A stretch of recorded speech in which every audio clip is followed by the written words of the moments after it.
Happy Sunday. I hope that wherever you are and whatever you are doing, you had an amazing Christmas, and I hope that you are getting ready for the new year. Now, as you know, we've had a lot of rain here in the Pacific Northwest, and I should last week have put in my garlic for next year.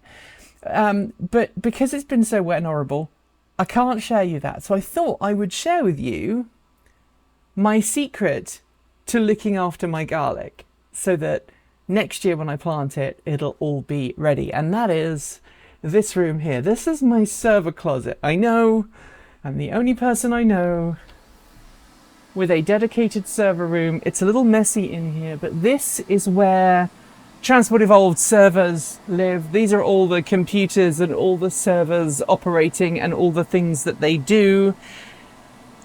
But it's also the best room in the house, and I can shut this door here.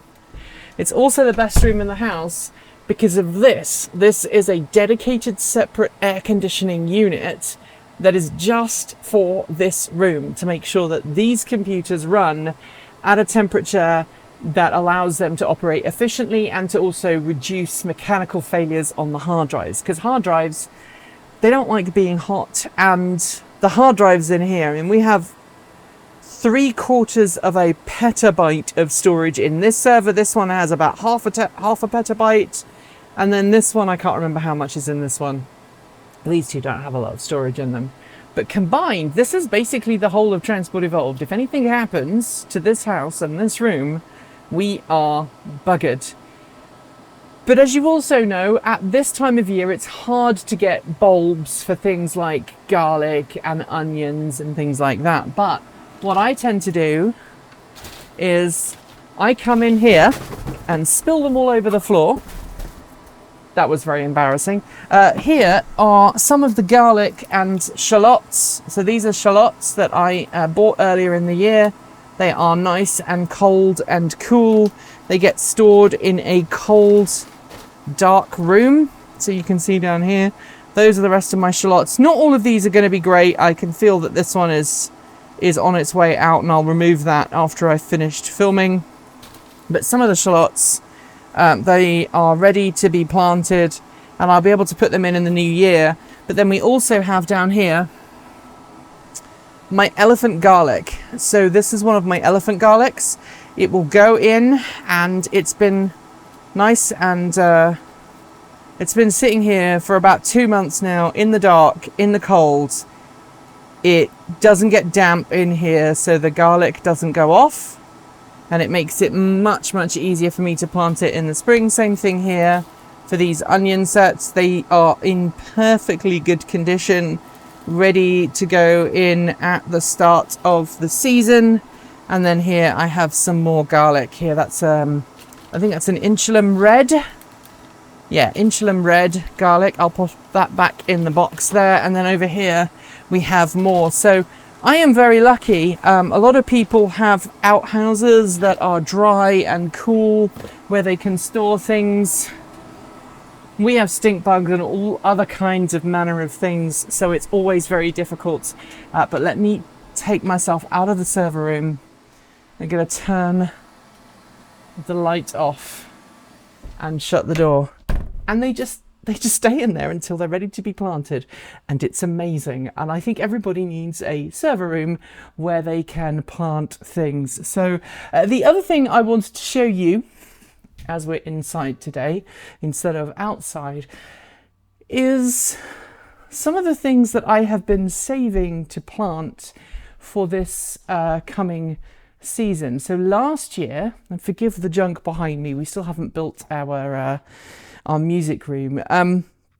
We were able to save a lot of things from last year that we can grow this coming year. So we've got here some sunflower seeds that I just harvested at the end of the year. Again, they've been in a nice dry part of the house. I've kept the lid off, and I've just been checking on them every now and then to make sure there's no damp that gets in. These are nice and dry and ready. And then here I have some watermelon seeds. So we did have some success with watermelons. And so I will be planting these again next year. And then finally, these guys in I think this is a mustard jar. We have some pumpkin seeds. So one of the last pumpkins we had of the year, I just saved some of the seeds. We scooped them out, we dried them, washed them, we dried them, and they are going to be ready for growing next year. And obviously, one way that you can lower the carbon footprint of your garden is to make sure, sorry, the lighting is terrible here. One way you can lower the carbon footprint of your garden is to make sure that you try and save as many seeds from previous years as you possibly can, so that the following year you have a little seed bank that you can use from your own garden.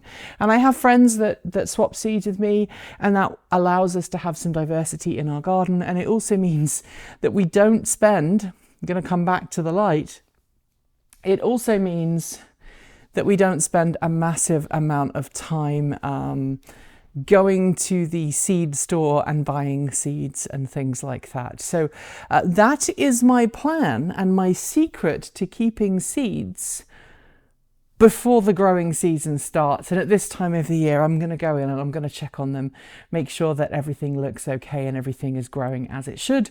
And then in the spring, or in the case of the garlic, hopefully this coming week, I can put them in the ground and they will start growing pretty quickly. Garlic likes growing in the coldest part of the year. Once it gets going, it doesn't take long. And then hopefully we'll have some lovely garlic cloves at the end of the year. The garlic from last year is still sitting out on my porch. I'm not planning on planting any of those because I don't want cross-contamination. You can actually replant garlics from previous years. So if you harvest your garlic, and then you break off a clove and keep a clove, you can then plant that clove and then you'll get another bulb the following year. But it's not a good idea to do that year after year after year, especially not in the same place, because that's how you start to get diseases spreading. If you want to grow your own garlic from seed that you have collected, collect the scapes that come up. They're little flowers. Collect the scapes and the seeds that come from the flowers after they've flowered. Then you can grow those and you can seed those, and eventually, after a few seasons, you'll have your own cloves or your own bulbs that you can then break apart and then use to grow from there. But I prefer to go to my local seed store and buy garlic cloves there, and hopefully all of the ones that I've had since August, actually, I bought those in August and they seem to be doing okay. Maybe there's one or two that are on the way out, but hopefully I can plant those and we'll have a really good start to next year. Anyway, Happy New Year. Thank you for watching the channel this year. Thank you for watching the Chicken and Garden and sharing with me all of your amazing progress. You can see my geraniums over there. They are overwintering over there. And then over here, we have these guys doing incredibly well as well. So we're really happy. The garden's doing well, and I have tons of confidence for next year, even though my dishwasher behind me is broken and still in need of some help. Thanks for joining me today, and if you've got thoughts, make sure you leave them in our Discord chat room, on our Patreon page, or you can reach out to us using Mastodon or Blue Sky. Thanks to the amazing list of people scrolling by on your screen right now. They are some of more than 1,500 people who help fund this channel using Patreon and YouTube, helping us cover our bills, pay our team, and making sure that we can remain 100% independent. If you'd like to join them and see your name listed here, just follow the links below. There are a range of different tiers you can sign up for, from as little as $1 a month, or if you pay yearly, just under $11 a year. We've had so many headaches with our credit list in the last few months. I'm sorry, it's been down to a non-functioning program we were using to pull the list out, but today's list has been manually generated, so please do let us know if you're not on there and should be. We are, after all, only human-ish. A huge welcome to our newest supporters: Steve Abernathy, Mike Nichols, Zach Kane, Philip Atkins, Kat, Rob Thomas, Ryan S., Laura, Jay Alor, Celia Gonzalez, France G. France, Nicole Huang, oh yeah, Pedro Huget, Duran Valentin, Winfred Gerlach, John Trindle, Sarah Hendrika Biketon, Edward Kufka, Stephen Beatty, Jonathan Rees, MJY, Owen Patrick, and Gail Jackson. To join the list and get your shout out, become a paid Patreon member for your moment of fame. And remember, you can also now gift membership to someone else. If you'd like to support us with a one-off donation, you'll find links below to make Ko-fi and Bitcoin donations. And we even have an old-fashioned PO box you can reach us at. The address is listed below. And if you're in need of some swag, you'll find our swag store also in the down below. We've got some fantastic content coming up, so make sure you're subscribed on PeerTube or YouTube, and we'll see you very soon. We make new videos every Monday, Wednesday, Friday, Saturday, and Sunday. If you want more, the mighty algorithm thinks you'll like this video, but we also think that you should look at this one. See you soon, and as always, keep evolving!